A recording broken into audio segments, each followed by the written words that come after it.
Hey everybody, welcome back to the Conduits, and again thank you for joining us and supporting our channel.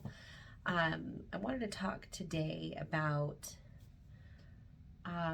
what I'm going to title the video, which is the slower path is oftentimes actually the faster path. I think this is important because when we meet our twin flame and we go through the bubble love phase, right? And then we go into the dark night of the soul. The contrast between the two is absolutely enormous. And our dark night of the soul is extraordinarily painful. And it's a very difficult part of the journey to pass through. A very necessary and important part of the journey to pass through. But very difficult nonetheless. And so oftentimes we just want to get back to the way that we felt before we were in the dark night of the soul. We want to get back to a place of feeling, the way that we did when we felt very connected and we felt that bliss and love. And so we're oftentimes in a huge hurry to get to, union with our twin flame. And, getting into union with our twin flame is the number one goal. So we start researching like mad all over the internet, trying to figure out not just what's going on with us and whether twin flames are real or if we're going crazy and what all of this stuff is all about.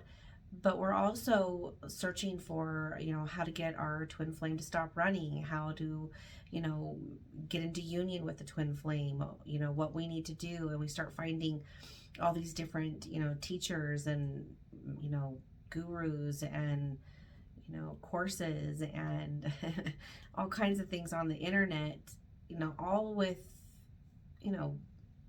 somewhat different information that can get really confusing. And we can start to get very upset and very frustrated by the whole process, because if we haven't done it, in like a 2-week period of time, we feel like we're failing. And that's not how this journey is supposed to go. There's not a set way that it is supposed to go either. But the journey itself is extraordinarily unique. It's going to be different for every single individual, and for both the divine feminine and the divine masculine. It's never going to look identical to anyone else's journey. And for most of us, the journey, it's a process. It really is, in a sense, it's a lifetime process. It's because it's your spiritual journey. It's not just about getting into, physical union with your twin flame. It's really, truly more about union with the divine. And that is something that the divine guides us through and leads us to. Which is really more of an unveiling. And I don't mean to sound, like I'm speaking in riddles. It's not, the reason why it takes a period of time is because it's complicated. It's not something where you can just, grab a book and then you understand everything that you need to know, and you know all the steps and stages, and you can just move through all those things and make it happen. It's a transformation. I've used this metaphor several times because I think it fits so well. It's really like the caterpillar, going into the cocoon and going through its metamorphosis into the butterfly. The caterpillar can't do anything to speed up the process. It's something that is already like written in its frequency or its DNA.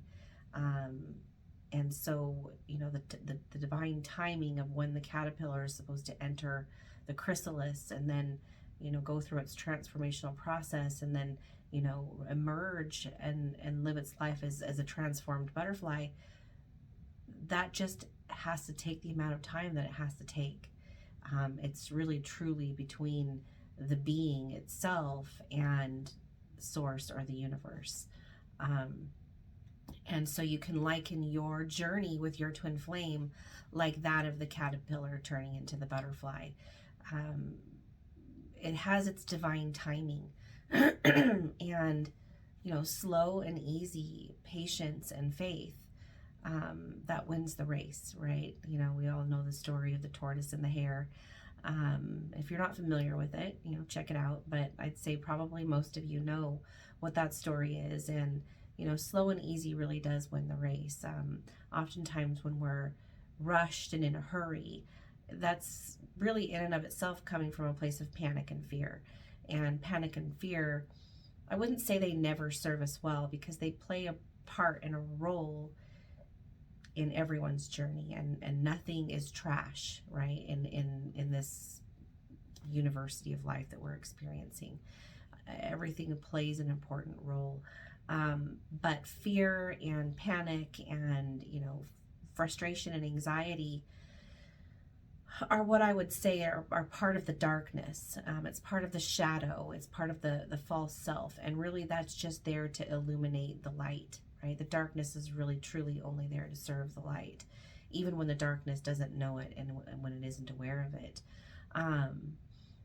But that's what its role is. That's what it plays. And so if we're in that place of panic and fear, there's still lessons that need to be learned. There is still progress that needs to be made. And oftentimes, that's where real growth happens and takes place. And so, having trust, having faith in, the universe and its divine timing for your experience with your twin flame and the transformation that is taking place as a result of having met them, that's where you're going to find bliss along your path. That's where you're going to find nirvana and harmony, and that's where you're going to start feeling like you're merging with or having that divine union with the source. And until you have that merging and divine union with the source, you won't experience the fullness of union with your twin flame. You can't, because that's the purpose of meeting your twin flame, is to push you into divine union with source, which is really something that already is, but it's a revelation of what already is. It's an unveiling of what already is. It's you waking up from the illusion that you are separate. But again, that process is absolutely divinely guided by source, by God, and it's personal.